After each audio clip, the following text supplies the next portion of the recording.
Hernán Núñez Rocha, director ejecutivo del IEP, el Instituto de Propiedad Ecuatoriano de Propiedad Intelectual, se encuentra con nosotros para hablar sobre política pública al respecto. Quito será el escenario para abordar sobre políticas públicas, la propiedad intelectual y las negociaciones internacionales en esto entre el 26 y 27 de noviembre. Pero más allá de un evento, Hernán, ¿cuál es la importancia de una política pública de propiedad intelectual? Buenos días, Carlos.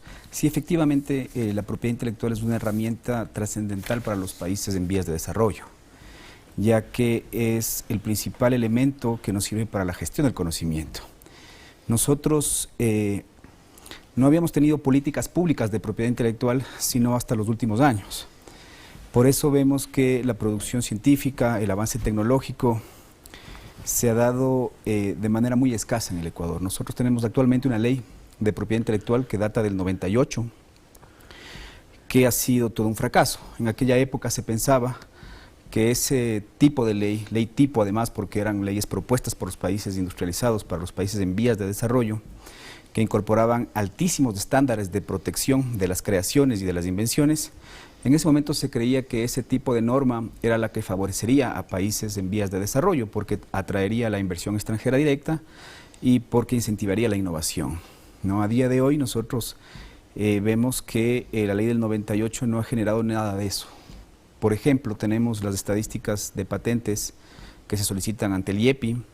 Más del 98% de las patentes son tecnologías extranjeras.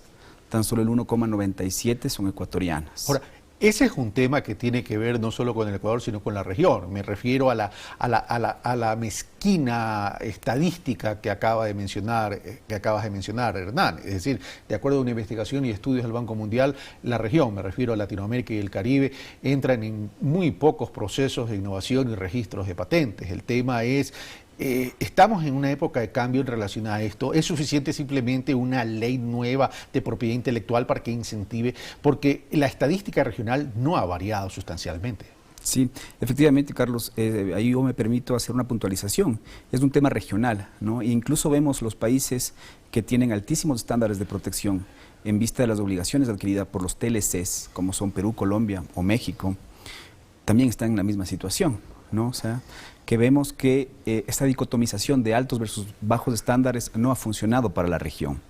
Entonces, contestando a tu pregunta, yo creo que una ley por sí sola no soluciona los problemas estructurales, pero es el primer gran paso para dejar sentadas las bases administrativas, jurídicas y financieras para que transitemos a esta economía social de los conocimientos. Esto tendría que ver básicamente no solo con la protección del conocimiento, sino con la necesidad de incentivar a las empresas, a la academia y a los investigadores a entrar en estos procesos de investigación e innovación, porque esto podría ser o podría constituirse en valores patrimoniales de quien realice estos procesos.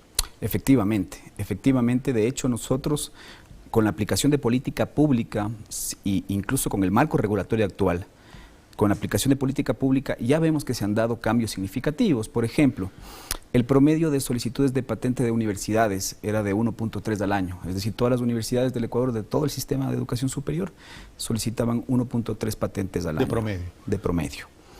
En los 2 últimos años, con la política pública implementada por CENESID en los proyectos de investigación científica que se financian con fondos públicos, ya vemos un incremento y hemos pasado a 14 solicitudes de patente al año. De 1.3 a 14. Sí, es decir, sigue siendo poco, pero es un crecimiento importante. Es un crecimiento del 1000%, un poco más del 1000%, ¿no? Bueno, frente a la nada cualquier cosa es importante, pero sí, ya se nota que hay un proceso. Sí, ya es un proceso, ¿no? Lo que es importante mencionar es que esto es producto de política pública de gobierno. Aquí hay una voluntad política muy importante para trabajar en ese sentido, pero no es suficiente, necesitamos políticas públicas de Estado. Ahora, el tema de innovación es fundamental, porque el tema de innovación tiene que ver básicamente con el conocimiento particular y especializado que va orientado a mejorar productividad y en consecuencia competitividad, tanto en sectores productivos, industriales, agrícolas, agroindustriales, etcétera, como de ciencia y tecnología. Ahora, muchas de las personas que son personas particulares, investigadores, dirán, ¿y qué tan sencillo es poder entrar a acceder a un registro de propiedad intelectual y qué tan oneroso puede ser esto? Sí, efectivamente, ese es un tema a considerar, ¿no? Por eso una de las funciones del IEPI es dar acompañamiento primordialmente a institutos públicos de investigación, a universidades y a investigadores independientes.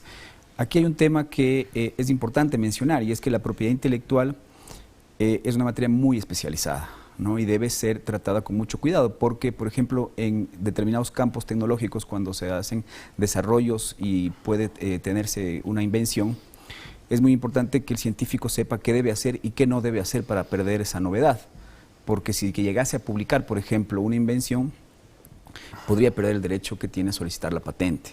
Entonces, en todas estas situaciones se debe tomar en cuenta una serie de normas o de recomendaciones que justamente el Instituto Ecuatoriano de Propiedad Intelectual trata de asesorar a las universidades, a los IPIs o incluso a los particulares de empresas privadas que así lo soliciten.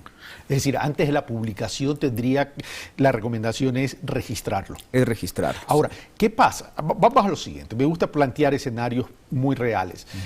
Si yo el día de hoy entro en un proceso de innovación, tengo una metodología, etcétera, que está orientada a beneficiar la productividad agroindustrial en determinado tipo de productos, etcétera, si yo lo registro en el Ecuador, ¿la región me lo reconoce como propiedad intelectual? ¿De quién es el autor en origen?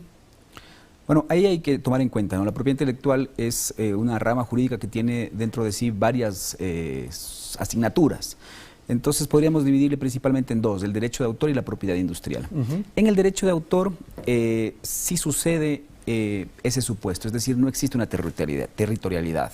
Si yo soy autor de una obra artística, literaria, audiovisual, esa protección es universal y es una protección que se da sin perjuicio del registro, desde el momento mismo de la creación. En la otra rama, que es propiedad industrial, principalmente marcas y patentes, ahí existe una territorialidad. Es decir, yo solo puedo ser titular o propietario de una marca o de una patente en la medida que haya solicitado su registro y en los países en los que los haya solicitado. Entonces, es importante tomar en cuenta que son dos asignaturas de carácter distintas. Individual territorial. Y con esto termino, ¿hay algún plan para que esto se parametrice dentro de los países miembros de UNASUR o CELAC? Bueno, dentro de UNASUR y CELAC se está trabajando en este momento quizás no en una etapa tan ambiciosa como para llegar a una regulación regional, como ya sucede en la Unión Europea, por ejemplo, pero sí se está trabajando en lo que debería ser la política pública de propiedad intelectual y en especial en los proyectos de investigación y de desarrollo tecnológico que son financiados con fondos, sean públicos o sean fondos regionales. ¿De ahí la necesidad de estas conferencias que se van a realizar entre el 26 y 27 de noviembre? Sí, efectivamente, estas conferencias también forman parte del proyecto de ley que se está tramitando en la Asamblea, que es el denominado Código Ingenios, que ha causado mucha expectativa a nivel internacional. Entonces, el día de hoy y el día de mañana, en la Flaxo, en el hemiciclo de la Flaxo, se analizará por parte de ponentes académicos internacionales, consultores de la Organización Mundial de la Propiedad Intelectual, esta propuesta de ley y la política pública que viene implementando en el Ecuador en los últimos años. Muchas gracias, señor director ejecutivo del Instituto Ecuatoriano de Propiedad Intelectual, Hernán Núñez Rocha. Gracias. Gracias, Carlos, también. Nosotros hemos terminado por el día de hoy. Esto fue Pensamiento Crítico. Soy Carlos Rabascal. Y como siempre les digo, insumos para sus análisis, para seguir investigando, tanto en el tema de enmiendas constitucionales como en el tema de la propiedad intelectual. ¿Qué tanto aporta para el desarrollo y qué tan preparados estamos los ecuatorianos para entrar en esos procesos de innovación y desarrollo? Bueno, esa es una tarea que tenemos todos los ecuatorianos. Y a propósito, esta noche tenemos Pulso Político, que vamos a tratar, a hacer un análisis profundo sobre las últimas elecciones presidenciales y legislativas en la República de Argentina. Los espero en Pulso Político hoy a las 22:30. Por lo pronto, un fuerte abrazo.